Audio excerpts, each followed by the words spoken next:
ગુરુદેવ વિદ્યાર્થી મિત્રો, ચાણક્ય વિદ્યાલયમાં આપનું સ્વાગત છે।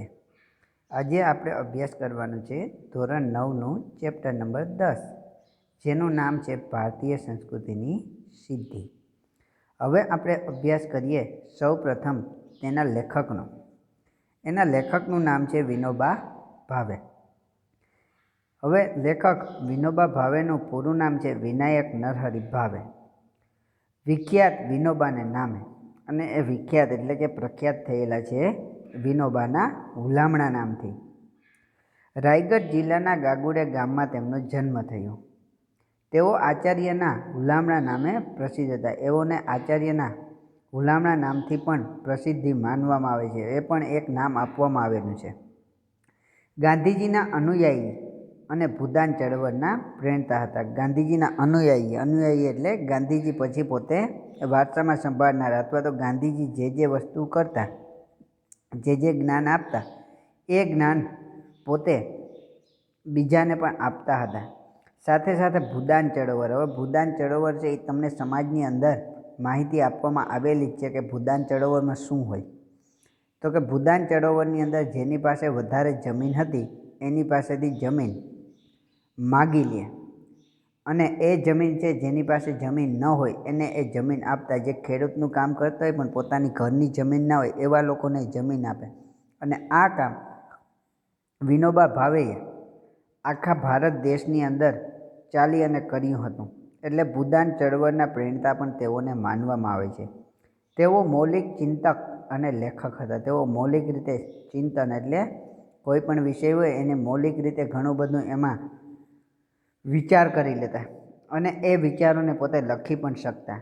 તેમણે ભગવદ્ ગીતાનો મરાઠી ભાષામાં અનુવાદ કર્યો હતો અને ગીતા પ્રવચનો અને ગીતાના જ્યાં જ્યાં પ્રવચનો બોલવામાં આવે એ પ્રવચનોને ભારતની તમામ ભાષાઓની અંદર પણ અનુવાદિત કર્યા। પછી તેમની આપણે ગ્રંથોની માહિતી મેળવીએ તો વિચાર પોથી, સ્થિત પ્રજ્ઞ દર્શન, મધુકર, ક્રાંતિ દર્શન, સ્વરાજ શાસ્ત્ર, ભૂદાન ગંગા ભાગ 1 થી 10 તેમના મહત્ત્વના પુસ્તક માનવામાં આવે। તો તેમને રેમન મેગ્સેસે એવોર્ડ અને ભારત રત્નથી પણ સન્માનિત કરવામાં આવ્યા છે। આ બે તો તેમને એવોર્ડ પણ આપવામાં આવેલા છે। હવે આપણે આગળની માહિતી મેળવીએ તો આ પાઠને ટૂંકમાં પરિચય। વિનોબા ભાવેએ ભારતીય સંસ્કૃતિની સિદ્ધિ નિબંધમાં સંસ્કૃતિ, પ્રકૃતિ અને વિકૃતિ વચ્ચેનો ભેદ ઉદાહરણથી સમજાવ્યો છે। વિનોબા ભાવેએ આપણને આ પાઠમાં શું સમજાવ્યું? તો કે ભારતીય સંસ્કૃતિની સિદ્ધિ એમાં માનવામાં આવે છે કે જેમાં આપણે સંસ્કૃતિ, પ્રકૃતિ અને વિકૃતિ એ ત્રણેય વસ્તુ શું છે આપણી સંસ્કૃતિની અંદર, એના વચ્ચે કયો ભેદ રહેલો છે એ આપણને ઉદાહરણ આપી અને સમજાવ્યો। પછી આગળ એમણે કહ્યું કે વિકૃતિનો અસ્વીકાર અને પ્રકૃતિને સંસ્કૃતિનું રૂપ આપવાની ભલામણ લેખકે કરી છે।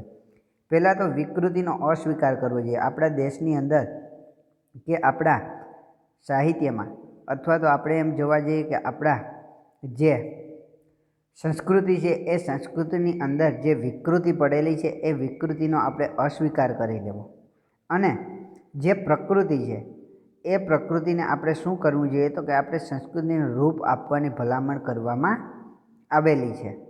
ભારતીય સંસ્કૃતિ પ્રયોગશીલતાનો લેખકે મહિમા કર્યો છે। ભારતીય સંસ્કૃતિ જે એક પ્રયોગશીલની સંસ્કૃતિ છે કે પોતે પ્રયોગ કરી અને સંસ્કૃતિ વિકસાવે છે।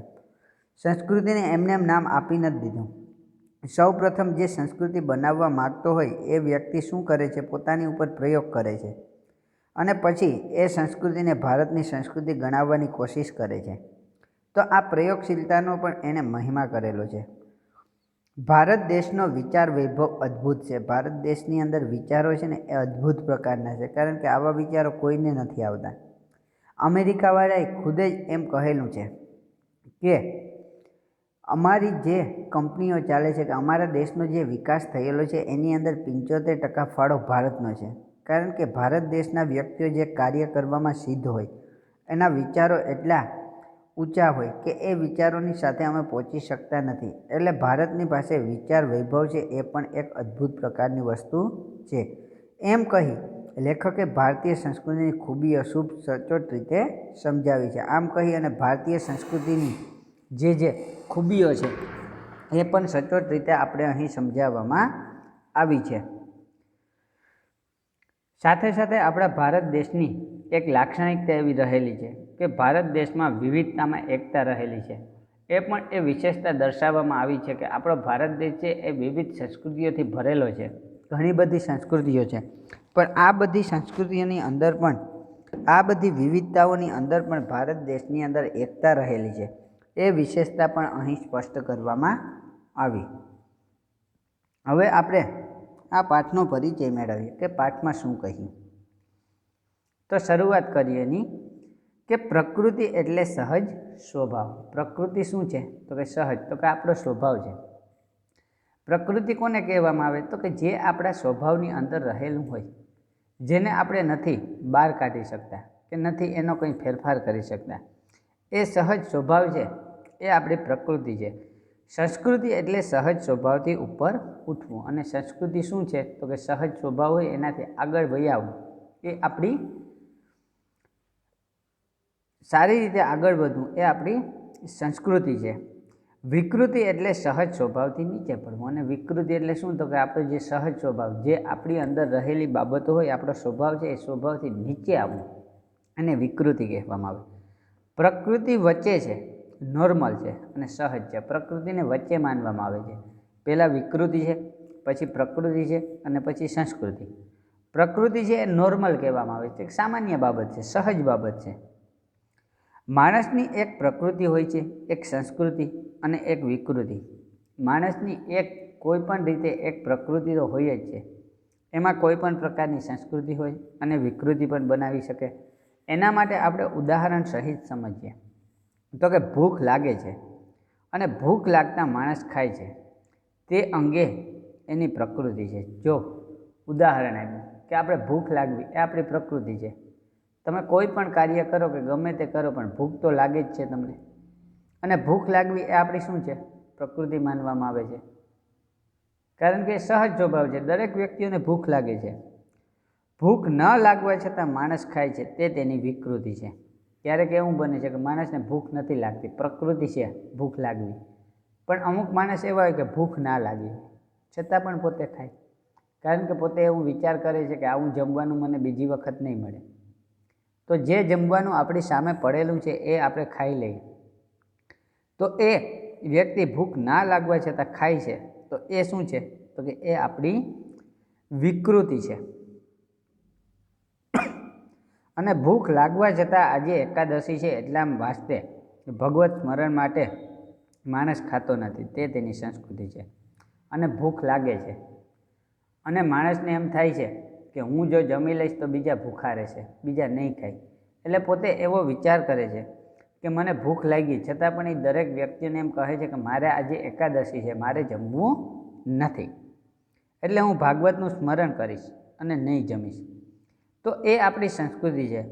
આમ ઉપવાસ કરવો એ સંસ્કૃતિ છે. આમ આપણે ભૂખ લાગે છતાં પણ ન જમે એ શું છે? તો કે આપણી સંસ્કૃતિ છે.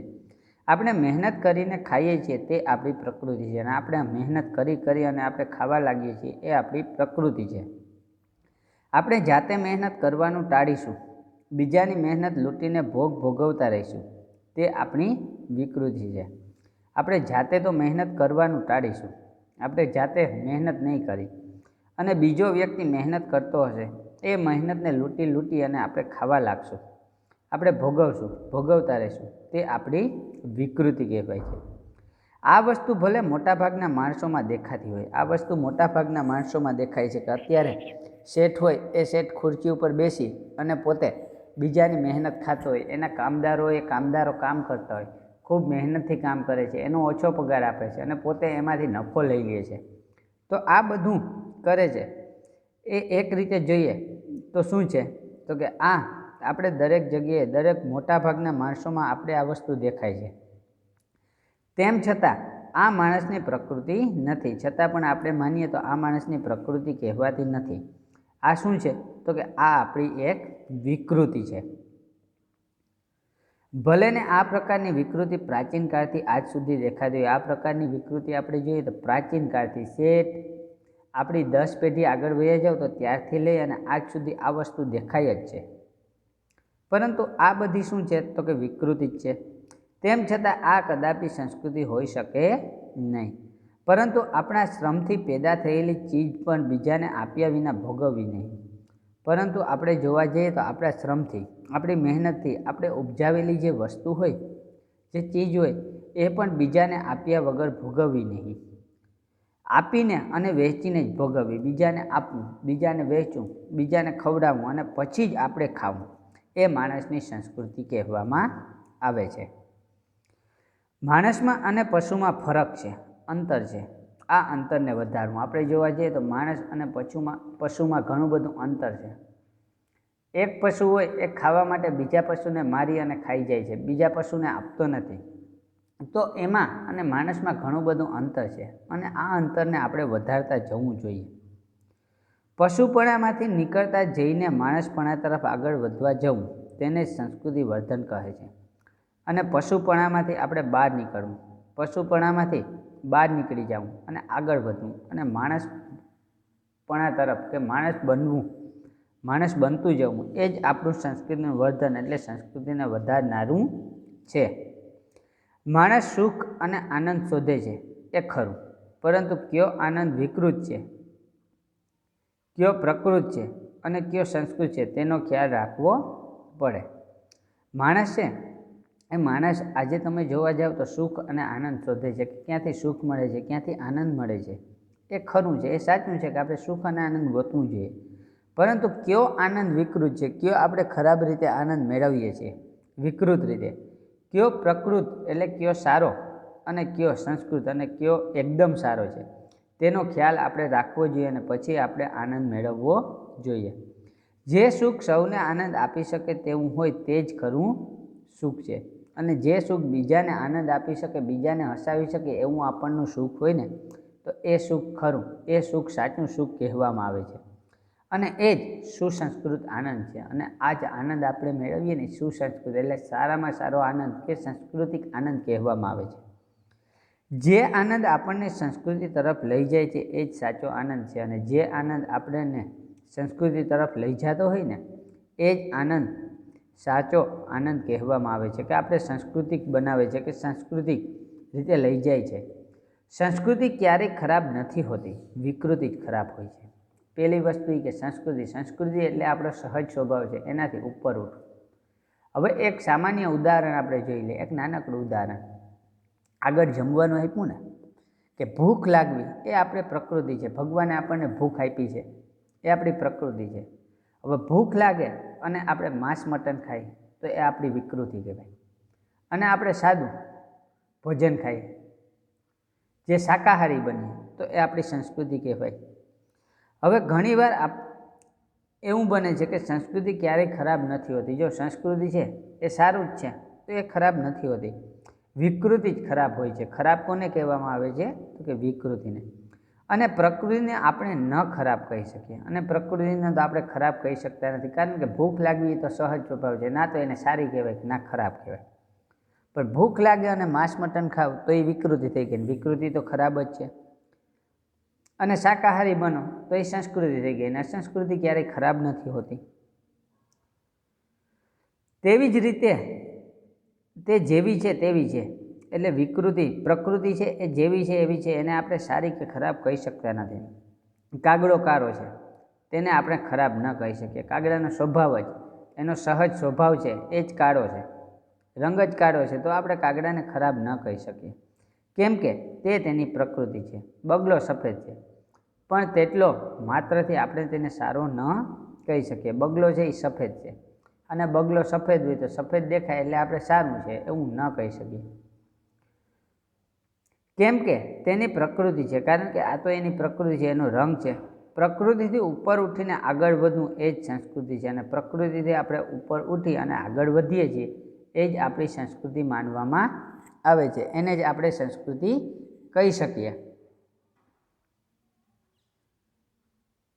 ઘણીવાર આપણે વિકૃતિને પણ સંસ્કૃતિ માની લેવાની ભૂલ કરી બેસીએ છીએ. ઘણી વખત એવું બને છે કે આપણે સંસ્કૃતિને વિકૃતિ માની બેસીએ.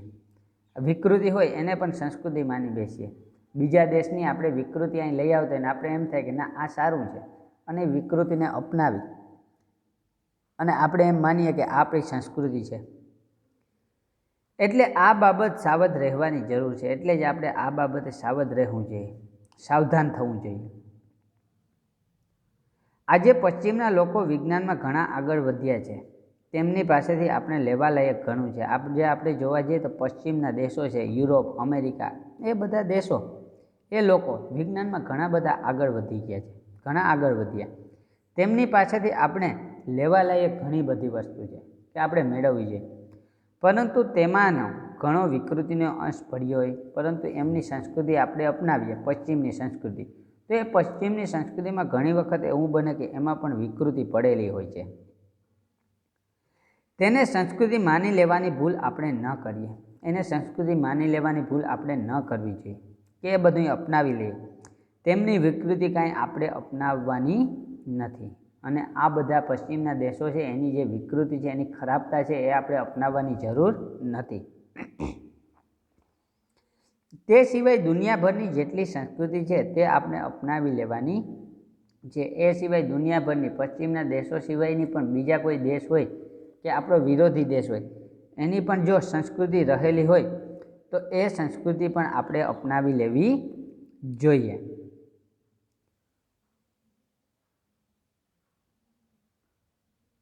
એને પણ આપણે અપનાવી લેવાની જરૂર છે. આની સાથોસાથ એ પણ ધ્યાન રાખીએ કે દુનિયાભરની સંસ્કૃતિ લઈને પણ આપણે ત્યાંની પણ ભલે હોય. આની સાથે સાથે આપણે એ પણ ધ્યાન રાખવાની જરૂર છે કે આપણે આખા દુનિયાભરની સંસ્કૃતિ લઈ લેવી જોઈએ, દુનિયાભરની સંસ્કૃતિ અપનાવી લેવી જોઈએ. પણ આપણે ત્યાંની પણ ભલે હોય, આપણે ત્યાંની પણ સંસ્કૃતિ આપણે રાખવી જોઈએ. વિકૃતિ આપણને ન ખપે. વિકૃતિ ક્યારેય સારી લાગતી નથી. અને વિકૃતિ આપણા દેશની હોય કે બીજા દેશની હોય, એ વિકૃતિને આપણે બાદ કરવી જોઈએ. આપણે ત્યાં પ્રાચીન કાળથી કોઈ એક જ ચીજ ચાલી આવતી હોય પણ તે જો વિકૃતિ હોય તો તેનો સ્વીકાર હરગીઝ ન કરવો જોઈએ. આપણે ત્યાંથી પ્રાચીન કાળથી કોઈ એક વસ્તુ ચાલી આવતી હોય, જેવી રીતે આપણે આ ઉદાહરણ જોયું કે શેઠ છે એ ખુરશીમાં બેઠો બેઠો ખાતો હોય ને એના મજૂર મહેનત કરે એમાંથી પોતે ચૂંટવી લેતો હોય, એ પ્રાચીન કાળથી વયું આવે. તો આ વસ્તુને આપણે અપનાવી જોઈએ નહીં. પણ તે જો વિકૃતિ હોય તો તેનો આપણે અસ્વીકાર કરવો જોઈએ, તેને સ્વીકારવી ન જોઈએ. વિકૃતિ બીજાઓની હોય કે આપણી હોય, સદંતર વર્જ્ય છે. અને વિકૃતિ કદાચ બીજાની હોય કે આપણી હોય, કે બીજા દેશની હોય કે આપણા દેશની હોય, પણ વિકૃતિ છે એ સદંતર એટલે હંમેશાને માટે, વર્જ્ય એટલે જે અટકારૂપ કે કારણરૂપ છે, અને પ્રકૃતિનો સ્વીકારવી પણ તેનું હંમેશા શોધન કરતા રહેવું જોઈએ. પરંતુ પ્રકૃતિને આપણે સ્વીકારવી જોઈએ, સ્વીકારી લેવી જોઈએ. અને હંમેશાને માટે આપણે શું કરવું જોઈએ તો કે સંસ્કૃતિનું શોધન કરતા રહેવું જોઈએ, નવું નવું ગોતવું જોઈએ. પ્રકૃતિને હર હંમેશ સંસ્કૃતિનું રૂપ આપતા રહેવું જોઈએ. અને આપણી જે પ્રકૃતિ છે એ પ્રકૃતિને હર હંમેશાની માટે જેમ બને તેમ આપણે એને સંસ્કૃતિનું જ રૂપ આપતું રહેવું જોઈએ. ખાવાનું આપણે ન છોડી શકીએ કારણ કે તે પ્રકૃતિ છે. જો કીધું હતું ને આગળ ભૂખનું, ખાવાનું આપણે ન છોડી શકીએ કારણ કે એ શું છે તો કે એ આપણી પ્રકૃતિ છે અને પ્રકૃતિ ક્યારેય મૂકી શકતા નથી. પણ માંસાહાર છોડી શકીએ તે જરૂરી છે. પરંતુ માંસાહાર કરીએ કે આપણે વિકૃતિ તરફ જઈએ એને આપણે મૂકી શકીએ એ જરૂરી પણ છે. કેમ કે તે સંસ્કૃતિની દિશાનું આગળનું પગલું છે. કારણ કે માંસાહાર છોડશું ને તો આપણે સંસ્કૃતિની દિશામાં આગળ વધશું. આપણે વિકૃતિ તરફ નથી જવું, નીચે નથી ઉતરવું, આપણે આગળ વધવું છે. ખાવામાં સંયમ રાખી શકીએ તો જ જરૂર રાખીએ. અને જો ખાવામાં આપણે સંયમ રાખી શકતા હોય ને તો જરૂર સંયમ રાખવો જોઈએ. કારણ કે તેમ કરવાથી સંસ્કૃતિની દિશામાં એટલા આગળ વધીશું. કારણ કે ખાવામાં આપણે સંયમ રાખી દઈશું એટલે આપણે સંસ્કૃતિની દિશામાં થોડાક એનાથી પણ વધારે આગળ વધીશું. મારું તો માનવું છે કે વિજ્ઞાનની જેમ જેમ પ્રગતિ થતી જશે, માણસમાં વૈજ્ઞાનિક વૃત્તિ જેમ જેમ વધતી જશે, તેમ તેમ વિકૃતિઓ ક્ષીણ થતી જશે અને માણસ સંસ્કૃતિની દિશામાં આગળ વધતો જશે. વિનોબા ભાવે તો એવું માને છે કે વિજ્ઞાનની જેમ જેમ પ્રગતિ થાય છે, પશ્ચિમના દેશોમાં વિજ્ઞાન વધે છે, આપણા દેશોમાં વિજ્ઞાન આગળ વધી રહ્યું છે, એટલે જેમ જેમ પ્રગતિ થશે તેમ તેમ માણસમાં વૈજ્ઞાનિક વૃત્તિ વધશે, વિજ્ઞાનના સંશોધનો વધશે, અને જેમ જેમ વૈજ્ઞાનિક વૃત્તિ વધશે તેમ તેમ આપણી અંદર રહેલી જે વિકૃતિઓ છે એ વિકૃતિઓ ક્ષીણ એટલે નીકળતી જશે અને માણસ સંસ્કૃતિની દિશામાં માણસ સંસ્કૃતિ અપનાવતો આગળ વધશે. બહુ આગ્રહ કરીને ખવડાવવું કે અકરાતિયાની માફક ખાવું એ પણ વિકૃતિ જ છે. બહુ આગ્રહ કરી અને આપણે બીજાને ખવડાવીએ કે ના એક રોટલી તો લ્યો, થોડુંક શાક તો લઈ લ્યો, અથવા તો અકરાતિયાની જેમ એટલે કે આપણે ધરાઈ ગયા હોય છતાં પણ આપણે ધરાર ખાવું, ધરાર જમી લેવું, એ એક પ્રકારની વિકૃતિ છે. પણ આજે હજી માણસને આ સમજાતું નથી. પરંતુ આજે તમે જોવા જાઓ તો માણસને આ વસ્તુ સમજાતી નથી. કારણ કે ધરાર ખવડાવવું એ વિકૃતિ કઈ રીતે? એ તો આપણે આગ્રહ કરીએ છીએ, એ તો માન રાખીએ છીએ, પણ આ એક વિકૃતિ શા માટે કહેવામાં આવે છે? કેમ કે માણસને આપણી શરીર રચનાનું આજે પાચન પ્રક્રિયાનું પૂરતું જ્ઞાન નથી. કારણ કે એક માણસને બીજા માણસની શરીર રચના કેવી છે, એની પાચન પ્રક્રિયા કેવી છે, એને પચાવવાની શક્તિ કેટલીક છે, એનું પૂરતું આપણે જ્ઞાન નથી. જ્યારે તેને શરીરનું અંતર્બાહ્ય જ્ઞાન થશે ત્યારે તેનું તુરંત સમજાય છે કે આ વિકૃતિ છે. અને જ્યારે આપણે શરીરના અંદર બહારના જ્ઞાન મળી જશે કે આપણી શરીરની રચના કેવી છે, અંદર પાચન ક્રિયા કેવી છે, આપણે કેટલું પચાવી શકે છે, એવું જ્ઞાન જ્યારે મળશે ત્યારે આપણી વિકૃતિ છે એ નષ્ટ થશે અને આ વિકૃતિને આપણે છોડી દેશું. માણસ કાયમ સંસ્કૃતિ વિકૃતિનું પૃથ્થકરણ કરતો રહેશે અને વિજ્ઞાન જેમ જેમ આગળ વધશે તેમ તેમ રોજને રોજ એ સંસ્કૃતિ અને વિકૃતિનું પૃથ્થકરણ કરતો રહેશે, વિશ્લેષણ કરતો રહેશે, એના ભાગ પાડશે કે કેને સંસ્કૃતિ કહેવાય, કેને પ્રકૃતિ કહેવાય અને આપણી વિકૃતિ કઈ છે. સંસ્કૃતિ અને વિકૃતિને અલગ કાઢશે, પ્રયોગ કરતો રહેશે અને એના ઉપર પ્રયોગ કરશે અને પોતાને સાચી દિશામાં આગળ વધારતો રહેશે અને પછી જ પોતાને એક સાચી દિશા તરફ પોતે આગળ વધતો જશે. આવું ભારતમાં થયું છે. અહીં હજારો વર્ષોથી માણસ જાત જાતના પ્રયોગ કરતો રહ્યો છે. આવું ભારતમાં થાય છે કે સંસ્કૃતિ ઉપર પ્રયોગ કરે છે અને હજારો વર્ષોથી જાત જાતના પ્રયોગો કરે કે આમ કરવાથી શું થાય, આમ કરવાથી શું થાય. તેમાંથી આપણે જેને ભારતીય સંસ્કૃતિ કહીએ છીએ તે નિપજ છે. અને આમાંથી જે આપણે ભારતીય સંસ્કૃતિ, ભારતની જે સંસ્કૃતિ છે ને એની એક નિપજ છે. પ્રયોગોમાંથી આ નિપજ ઉપસી છે. ભારતની સંસ્કૃતિ પ્રયોગશીલ છે. ભારત પ્રાચીન કાળમાં બહુ જ પ્રવૃત્તિમય હતો. ભારતની જે સંસ્કૃતિ છે ને એ પ્રયોગશીલ છે, એમાં પ્રયોગો આવે છે. કારણ કે ભારત પ્રાચીન કાળથી બહુ જ પ્રવૃત્તિમય હતો, એની અંદર કંઈક પ્રવૃત્તિ હાલતી હતી. નકર તમે જોવા જાઓ કે દુનિયાના એટલા બધા દેશો છે, એટલા બધા દેશોમાંથી બ્રિટનના વ્યક્તિઓ કે દરેક પ્રજા ભારતને જ શા માટે ગુલામ બનાવી? કારણ કે એની અંદર કંઈક તો હશે ને. અહીં બહુ પ્રયોગો પણ થયા અને ઘણા બધા પ્રયોગો થયા, તેના નિષ્કર્ષો નીકળ્યા અને તેમાંથી વિવિધ શાસ્ત્રો પણ ઊભા થયા. અહીં ઘણા બધા પ્રયોગ કરવામાં આવ્યા, ઘણા બધા નિષ્કર્ષો નીકળ્યા અને તેમાંથી વિવિધ શાસ્ત્રો પણ બનાવ્યા. તેમાં આધ્યાત્મિક દ્રષ્ટિ મુખ્ય હતી અને આમાં તમે જોવા જાઓ તો આધ્યાત્મિક દ્રષ્ટિ, ભગવાનની દ્રષ્ટિ છે એ મુખ્ય દ્રષ્ટિ માનવામાં આવે છે. માણસ આધ્યાત્મિક દ્રષ્ટિએ કેમ આગળ વધતો રહે છે તેની ખોજ નિરંતર ભારતમાં ચાલી આવી હતી. અને માણસે આધ્યાત્મિક દ્રષ્ટિએ હજી આગળ કેમ વધે, ભગવાનમાં કેમ રસ ધરાવે છે, એ ભગવાનને એની સાથે જોડી અને તેની ખોજ નિરંતર ભારતમાં ચાલી. આવી બધી યોજનાઓ આપણા પૂર્વજો અનેક પ્રયોગો કરી અને ઘડી. અને આવી બધી યોજનાઓ તો આપણા પૂર્વજોએ એટલે કે ઋષિમુનિઓ છે એને ઘણા બધા પ્રયોગો કર્યા અને એ પ્રયોગો કરી અને આ પ્રયોગોને આપણી સંસ્કૃતિ ઘડી અને આ આપણો બહુ મોટો વારસો છે અને આને જ આપણો બહુ મોટો વારસો માનવામાં આવે છે. ભારત માટે એમ કહેવાય છે કે આ એક મોટો સંપન્ન દેશ છે અને ભારત માટે એવું કહેવામાં આવે છે કે ભારત દેશ છે એક બહુ મોટામાં મોટો સંપન્ન દેશ માનવામાં આવે છે. અહીં સુંદર સુંદર સેંકડો નદીઓ વહે છે અને હિમાલય જેવો અદ્ભુત પહાડ તો અહીં છે જ.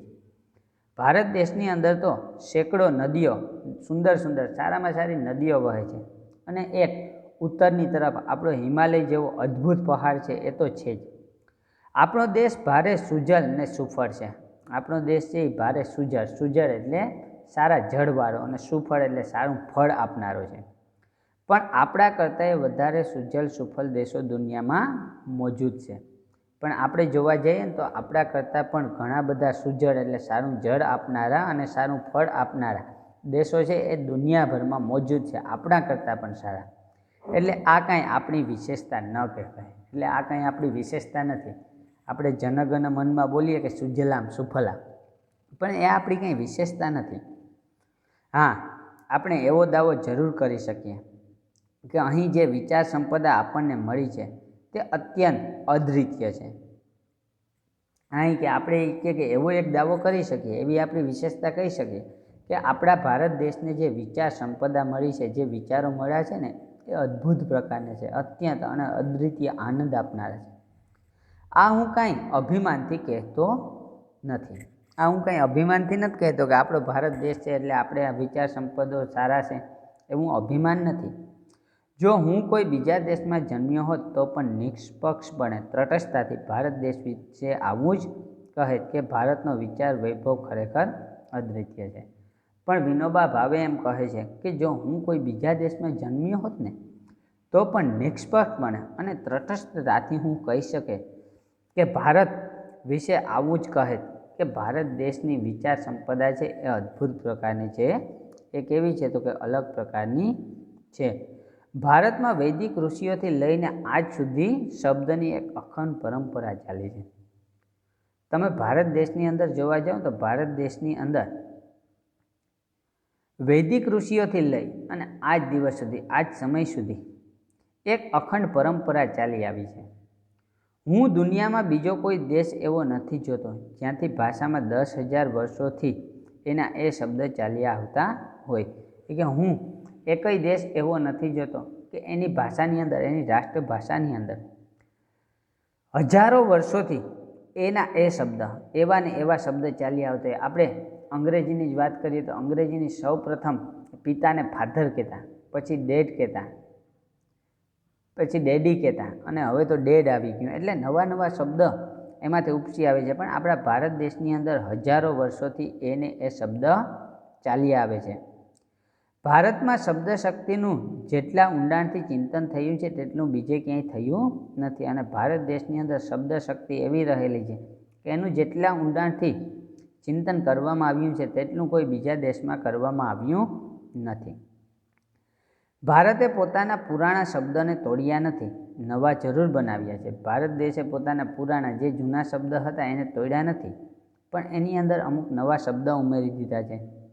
સાથે જ જૂના શબ્દમાં નવા અર્થ નાખીને તેનો વિકાસ કર્યો છે. સાથે સાથે અમુક જૂના શબ્દ હતા એ જૂના શબ્દની અંદર નવા શબ્દ નાખી દીધા અને એ નવા શબ્દનો વિકાસ કર્યો. જેવી રીતે આપણે એક માનીએ તો મૃગ શબ્દ છે એ સૌ પ્રથમ પુરાણની અંદર રાજાશાહીમાં મૃગયા એટલે શિકાર થતો, પણ પછી મૃગને છેલ્લે છેલ્લે નીકળતું માંડ્યું, શિકાર શબ્દ આવી ગયો એટલે પછી મૃગ શબ્દ ફક્ત હરણ માટે મૂકી દીધો. એટલે પોતાના જૂના શબ્દ કાઢી નથી નાખ્યા, પણ એમાં કંઈક નવા શબ્દ મૂકી અને એનો વિકાસ કર્યો છે.